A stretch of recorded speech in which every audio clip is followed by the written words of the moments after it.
नमस्कार। SPT news में आपका स्वागत है। पेश है 27 अगस्त गुरुवार दोपहर 3:15 बजे राजस्थान के विभिन्न शहरों की 15 बड़ी खबरें।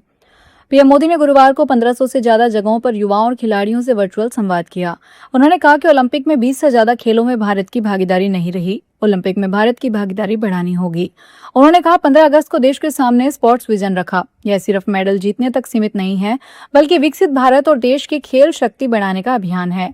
पीएम ने कहा, मैं हमेशा कहता हूं, जो खेले वो खिले।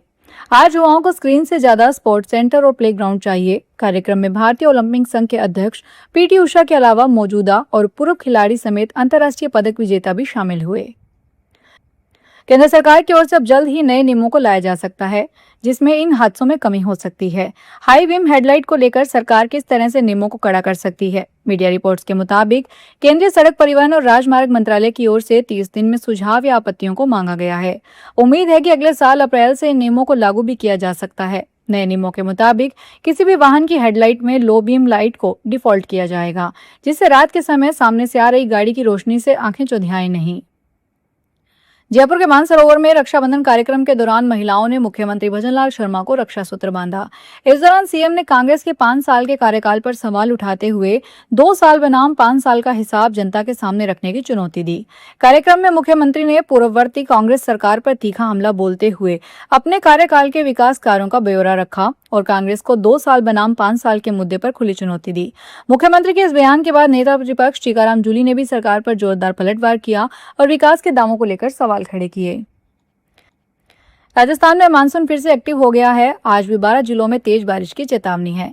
झालावाड़ में कालीसिंध नदी में लगातार पानी आने से बांध का एक गेट खोलकर 8000 क्यूसेक पानी छोड़ा जा रहा है।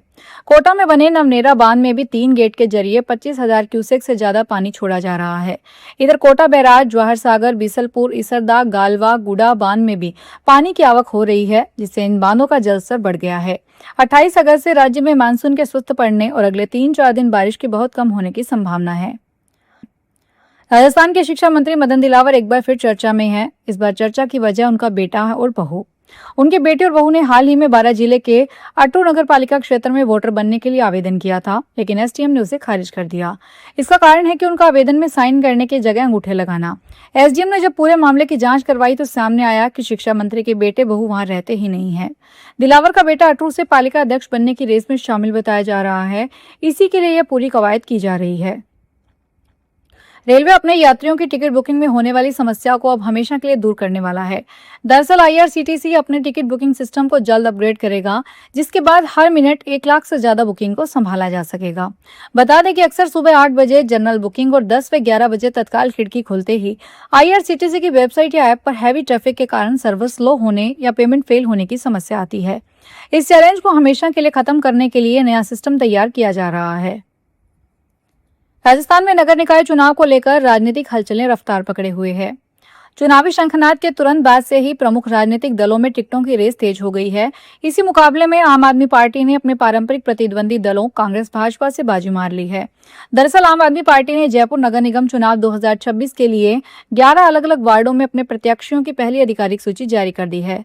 पार्टी ने अपने उम्मीदवारों की यह सूची सोशल मीडिया प्लेटफॉर्म पर आधिकारिक रूप से साझा की है। भारत ने बाढ़ की स्थिति को देखते हुए पहली फ्लाइट भेजी थी। विदेश मंत्री एस जयशंकर ने गुरुवार को बताया कि दूसरी फ्लाइट भी जा चुकी है। उन्होंने सोशल मीडिया पर लिखा, नेपाल के लिए 37.5 टन सामग्री, दवाएं और खाने के पैकेट लेकर दूसरी उड़ान ने अभी उड़ान भरी है। भारत नेपाल के अधिकारियों के साथ लगातार संपर्क में है। हम राहत कार्यों में अपना पूरा सहयोग जारी रखेंगे।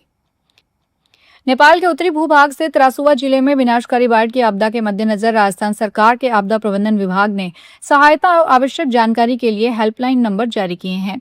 नेपाल में यात्रा पर गए राजस्थान के किसी यात्री के संबंध में जानकारी अथवा सहायता की आवश्यकता होने पर परिजन द्वारा आपदा प्रबंधन विभाग के स्टेट इमरजेंसी ऑपरेशन सेंटर के टोल फ्री नंबर पर संपर्क किया जा सकता है। उत्तराखंड के पहाड़ी जिलों में रुक रुक कर बारिश का दौर जारी है। बारिश के चलते चमोली में बद्रीनाथ हाईवे पर जोशीमठ मारवाड़ी पुल के आगे हाथी पहाड़ के पास सड़क करीब 30 मीटर तक वॉश आउट हो गई।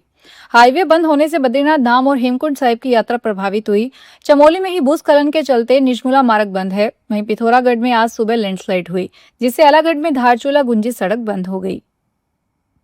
वैष्णो देवी जाने वाले मेड़ता क्षेत्र के यात्रियों के लिए राहत की खबर है। अब जोधपुर से श्री माता वैष्णो देवी कटरा तक सीधे ट्रेन से सफर किया जा सकेगा।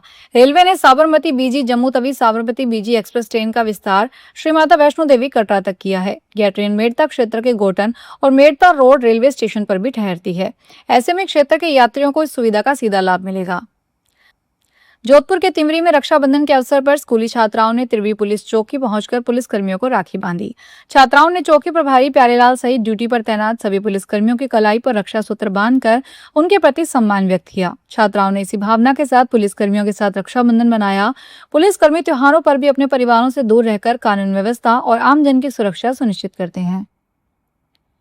राजस्थान में आगामी नगर निकाय चुनाव के मद्देनजर पश्चिमी उत्तर प्रदेश की सीमाओं से सटे पूर्वी राजस्थान के सीमावर्ती इलाकों में कानून एवं व्यवस्था मजबूत रखने पर रणनीति पर विचार के लिए दोनों प्रांतों के पुलिस अधिकारियों की अंतर्राज्यीय पुलिस समन्वय बैठक में कई अहम निर्णय लिए गए। भरतपुर जिले के सीमा से सटे उत्तर प्रदेश के फतेहपुर सीकरी थाना परिसर में आयोजित बैठक में सीमा क्षेत्र पर संयुक्त गश्त बढ़ाने, संवेदनशील मार्गों पर जांच चौकी स्थापित करने, नाकाबंदी मजबूत करने और संदिग्ध गतिविधियों पर पैनी नजर रखने पर सहमति जताई गई। फलोदी नगर परिषद चुनाव के लिए नामांकन प्रक्रिया आज सुबह सहायक निर्वाचन अधिकारी एवं एसडीएम पूजा चौधरी द्वारा लोक सूचना जारी करने के साथ शुरू हो गई। दोपहर 12 बजे तक 80 से अधिक इच्छुक उम्मीदवारों ने नामांकन पत्र प्राप्त किए। हालांकि इस अवधि तक एक भी नामांकन जमा नहीं हुआ था। निर्वाचन अधिकारी पूजा चौधरी ने बताया कि उम्मीदवारों की सुविधा के लिए एक हेल्प डेस्क स्थापित की गई है। अमेरिकी खाद्य एवं औषधि प्रशासन ने गंभीर अवस्था में पहुंच चुके अग्नाशय के कैंसर के इलाज के लिए एक नई दवा को मंजूरी दी है। यह दवा इस बेहद घातक कैंसर से पीड़ित मरीजों के लिए अधिक प्रभावी उपचार की नई उम्मीद देकर आई है। एफडीए अधिकारियों ने पहली बार विकसित की गई डाराक्सोनरासिब नाम की गोली को त्वरित मंजूरी दे दी है। यह दवा एक ऐसे बदले हुए प्रोटीन को रोकती है जो अग्नाशय के 90% से अधिक कैंसर के मामलों में ट्यूमर की वृद्धि को बढ़ावा देता है। फिलहाल इस बुलेटिन में इतना ही, फिर हाजिर होंगे बड़ी खबरों के साथ।